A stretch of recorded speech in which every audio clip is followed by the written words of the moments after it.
Bonjour à tous, chers auditeurs de Dire au Monde. Je voudrais vous souhaiter la bienvenue dans cette semaine intitulée Une semaine avec Dieu. C'est un moment où nous allons partager la parole de Dieu. Chaque jour, nous décortiquerons certains versets pour recevoir l'application spirituelle. Et comment pouvons-nous réclamer les promesses de Dieu pour que Dieu puisse faire un changement dans notre vie? La question qui se pose et qui s'est posée à moi d'abord, comment faire pour maintenir la connexion avec Dieu toute une journée? Dans ce monde où il y a le travail, les problèmes de la vie, problèmes personnels, problèmes à l'église, problèmes à l'école, comment faire face à ces difficultés de maintenir la connexion avec Dieu? Et c'est pour cela que j'ai vraiment eu à cœur de mettre en place une semaine avec Dieu pour passer un moment intime avec notre Créateur. Et donc, le verset du jour se trouve dans 1 Jean, chapitre 2, et le verset 17, qui nous dit « Et le monde passe, et sa convoitise aussi. Mais celui qui fait la volonté de Dieu demeure éternellement. » Pour pouvoir comprendre de manière détaillée le verset 17, lisons le verset 15 et le verset 16. Je commence à partir du verset 15 qui dit « N'aimez point le monde, ni les choses qui sont dans le monde. Si quelqu'un aime le monde, l'amour du Père n'est point en lui. » Verset 16. « Car tout ce qui est dans le monde, la convoitise de la chair, la convoitise des yeux et l'orgueil de la vie ne vient point du Père, mais vient du monde. » Verset 17. « Et le monde passe, et sa convoitise aussi. Mais celui qui fait la volonté de Dieu demeure éternellement. » Dans le verset 17, il y a une promesse qui nous dit « Mais celui qui fait la volonté de Dieu demeure éternellement. »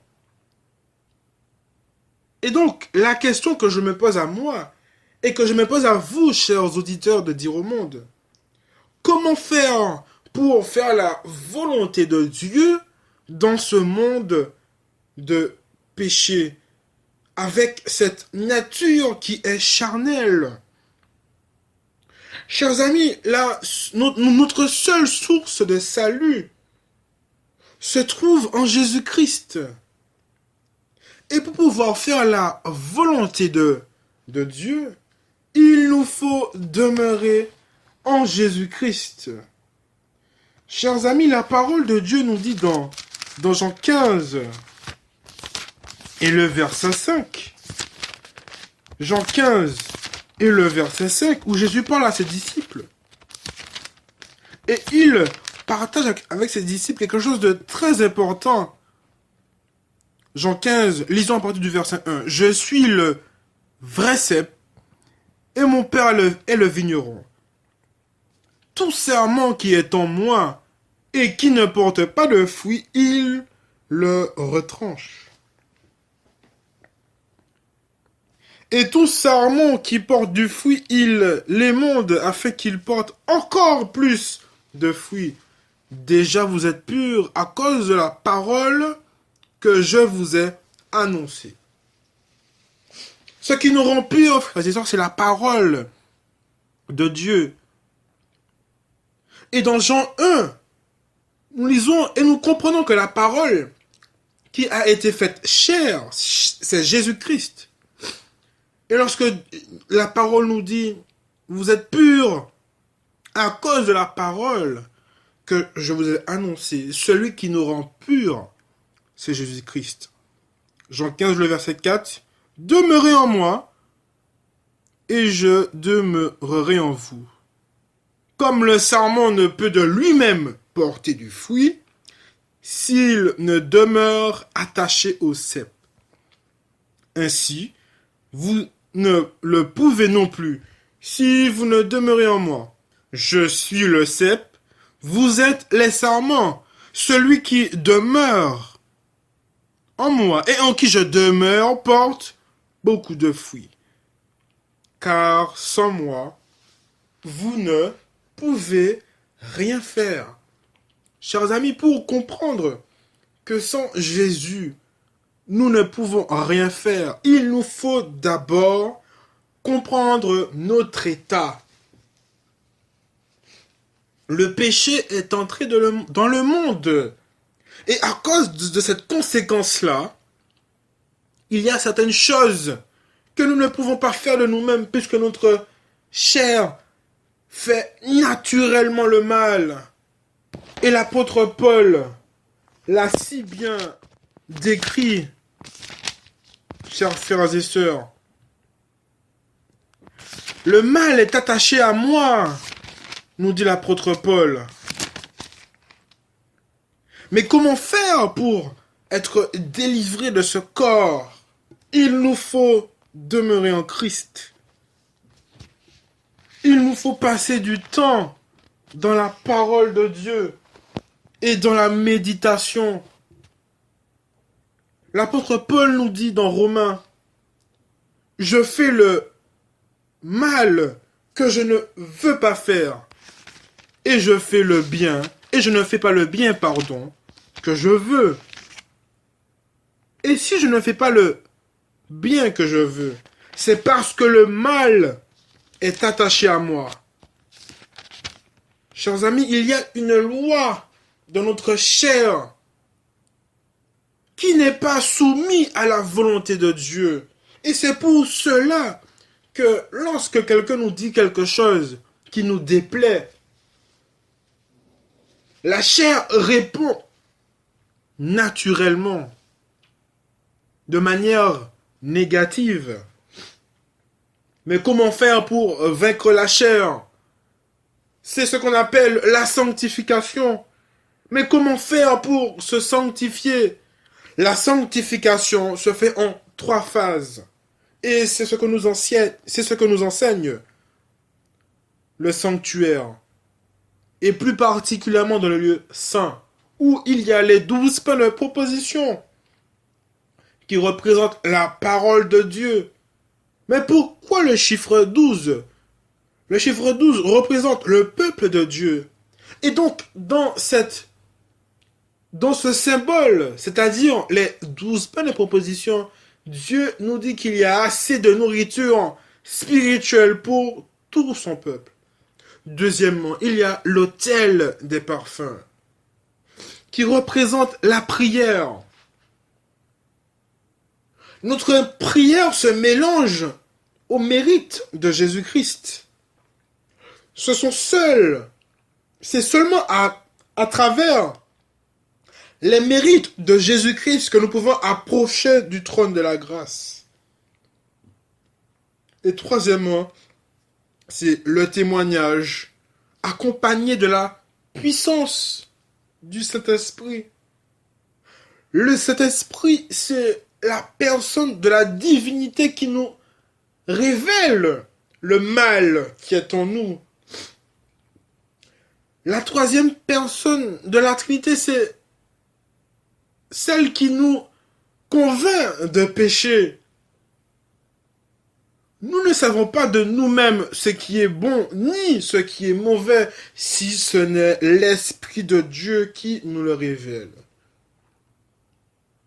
Et alors que plus nous avançons dans un cheminement avec Dieu, plus nous réalisons que nous avons besoin de Dieu. Nous avons besoin de son esprit. Nous avons besoin que l'Esprit de Dieu prenne le contrôle total de notre corps, de notre âme et de notre esprit. Nous avons besoin d'être constamment, être sous l'influence du Saint-Esprit.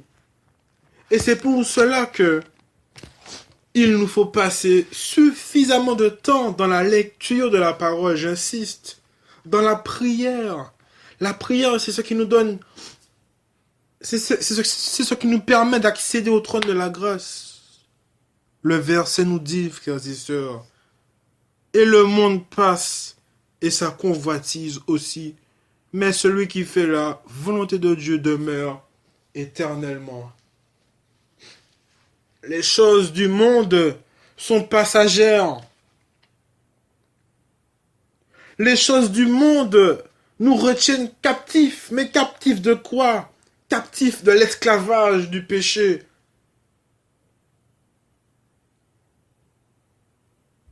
Tout naturellement, nous ne faisons pas la volonté de Dieu.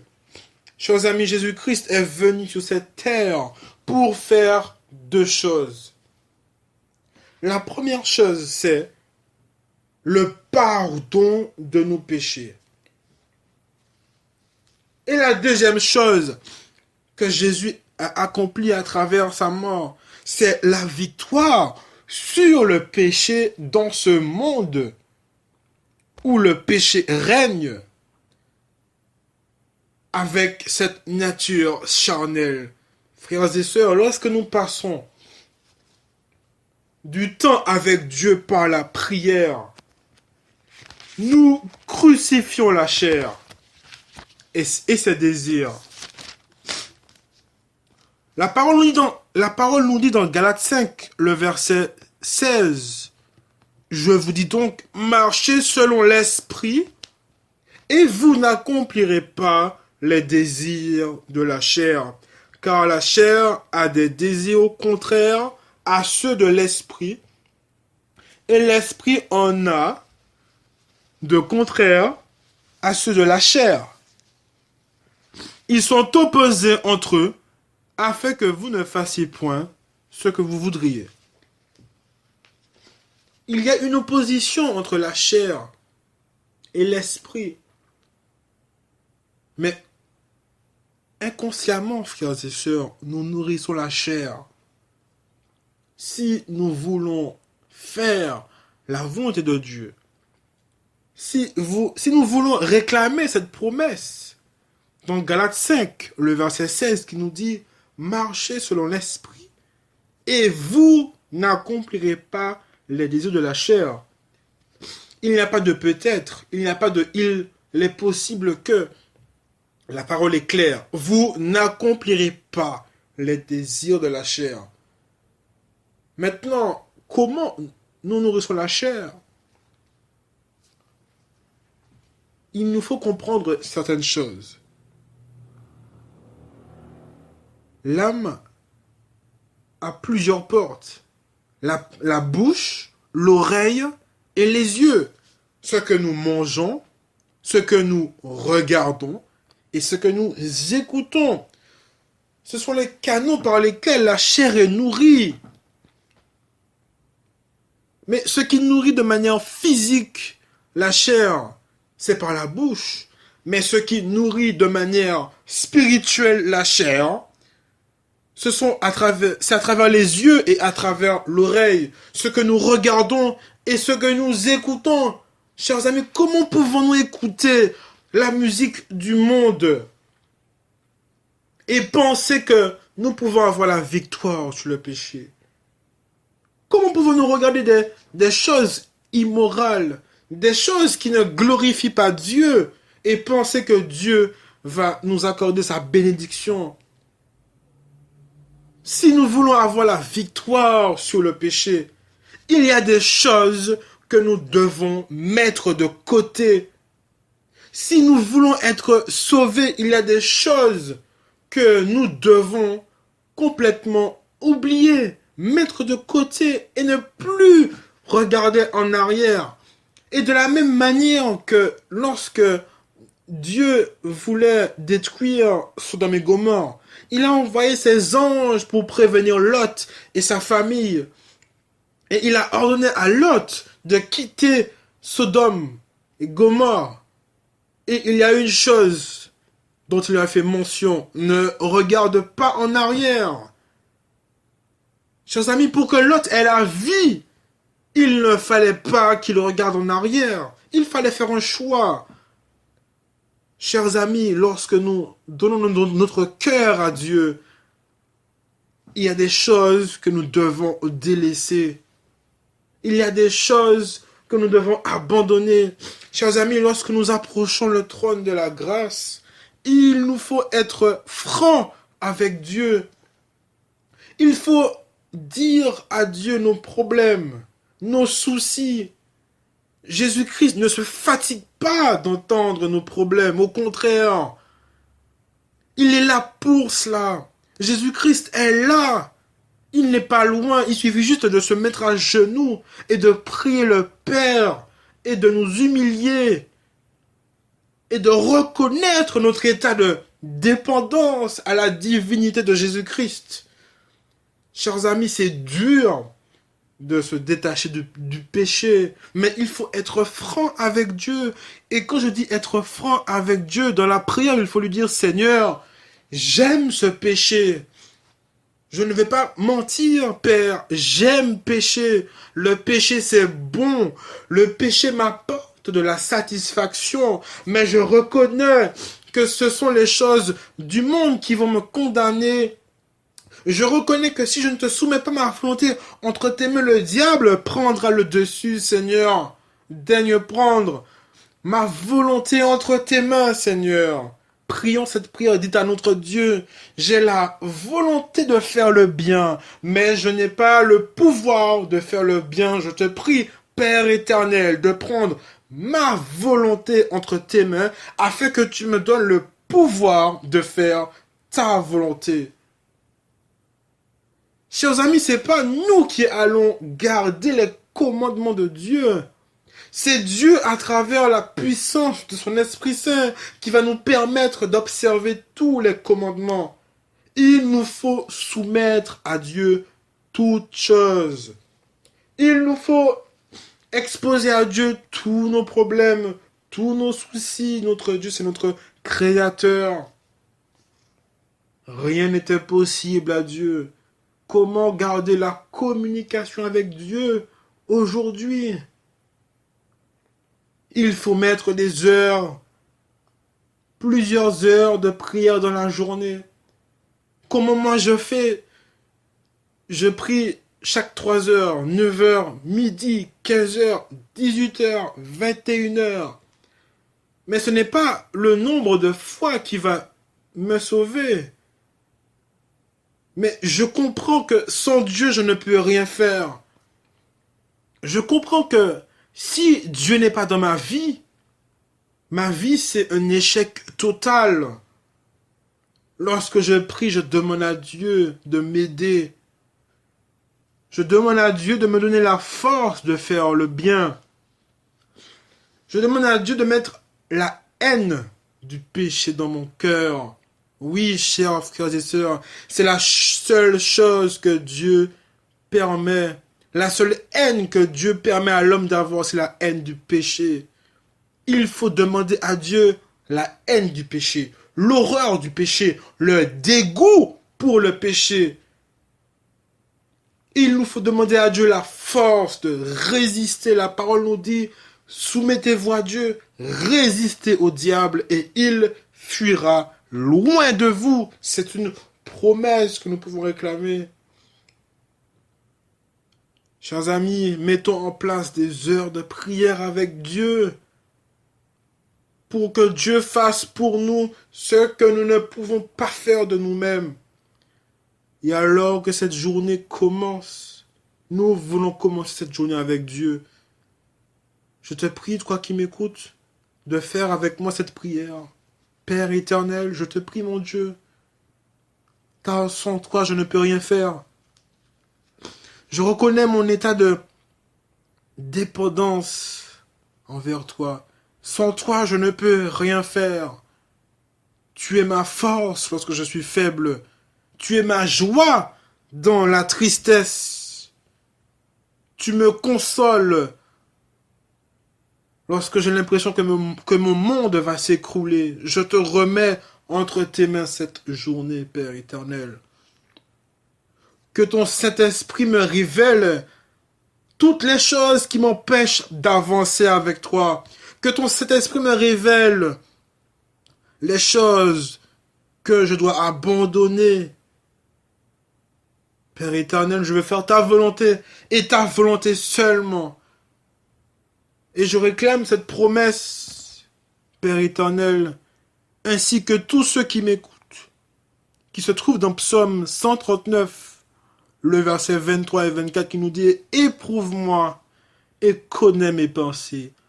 Regarde si je suis sur une mauvaise voie et conduis-moi sur la voie de l'éternité. » Père éternel, que chaque âme qui t'écoute en cet instant réclame cette promesse.